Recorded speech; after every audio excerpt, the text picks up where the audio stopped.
If you keep acting narcissistic, controlling, haughty, prideful, you will open up a door to the demonic. Something will come in. A demon will come in. When you know somebody that's always been controlling or manipulative, they need deliverance. To defeat Jezebel, come out of hiding. The spirit of Jezebel, the demon, will cause you to go into hiding. You will be in an toxic, abusive relationship, and you will feel like you can't tell anybody what's happening because of the spiritual bondage that you're in. You won't even want to be in that relationship with that person anymore.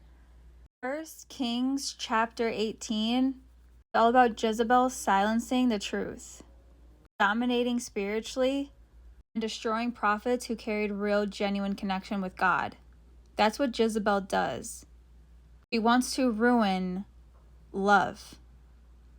This power, intimidation, to control the narrative and isolate people who carry the light. She wants to make the real ones feel fake, making the faithful to God feel filthy. He hid the Lord's prophets in a cave in the Bible. Jezebel will cause people that know God's ways to go into hiding. It could be a husband abusing the wife, and the wife will act like everything's going fine. Or a boyfriend or girlfriend or a wife abusing the husband, or they just act like everything's going okay and they hide. Most people that are suffering under the name of Jezebel don't even come to terms that the suffering is even real, because they're hiding behind an illusion, because they're in a shared psychosis with Jezebel. They hide behind a fantasy. Oh, it's not that bad.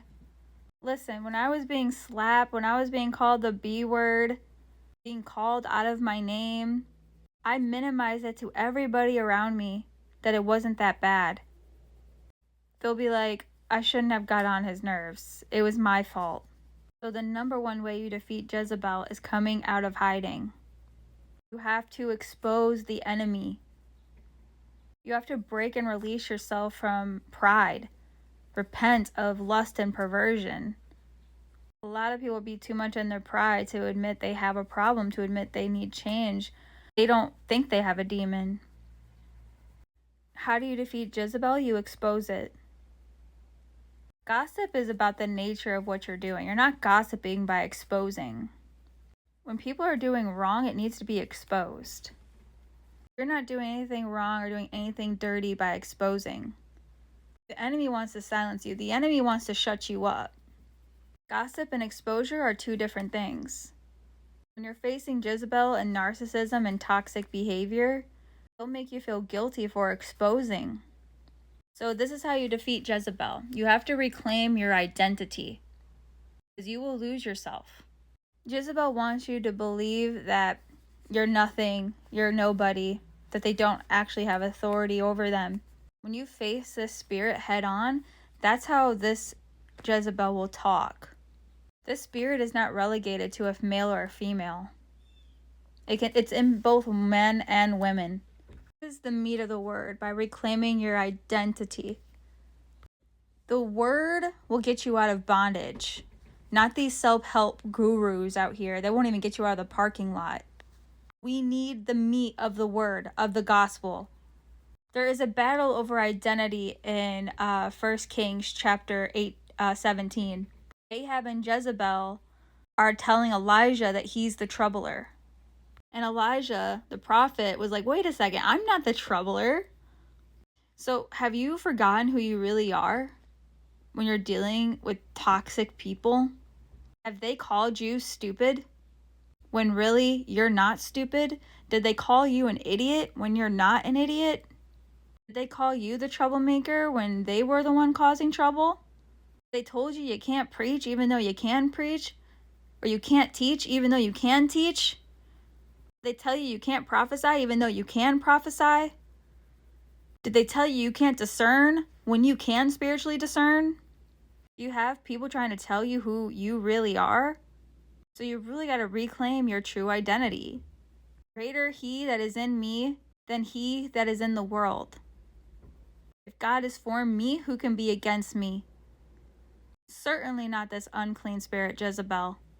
Controlling, narcissistic people will make you forget that you ever rollerbladed, that you ever played basketball, that you ever were a dancer, that you ever were a singer. They'll make you forget that you ever had a life before them.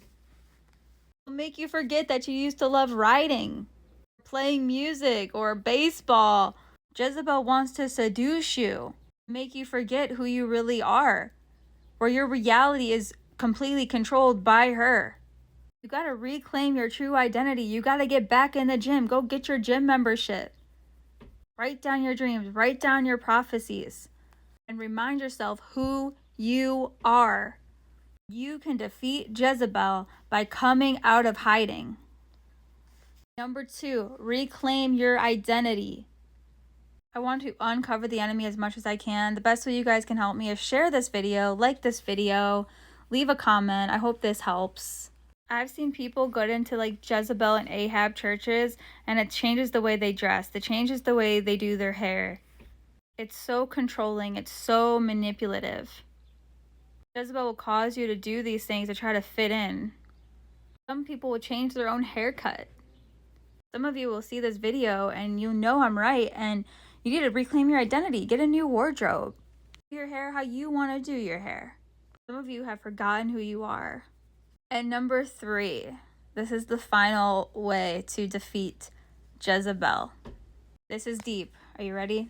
Stick with your choice. You have to be empowered to stick with your choice.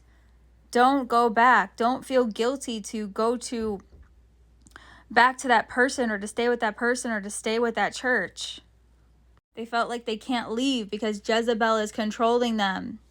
I had people tell me before, don't say anything, but I go to this service and then I go to my old church and go to that service and play for them. They knew the right choice, but they were just going back and forth. They're stuck between 2 choices because of a spirit called Jezebel. So what are you fighting? You're fighting their opinions. You can't be afraid of the consequences. You just have to stick with your choice. Once this abusive, toxic Jezebel finds out, oh my gosh, I'm scared of their wrath. I know how Jezebel works. You got to be like, I don't care what they have to say. Stick with your choice. So come out of hiding, reclaim your identity, and stick with your choice. Know you're dealing with Jezebel when they criticize your choice. Jezebel's criticisms of your choice is confirmation that it's right. Jezebel's criticism is confirmation. If Jezebel says don't listen to that person, you should probably listen to that person.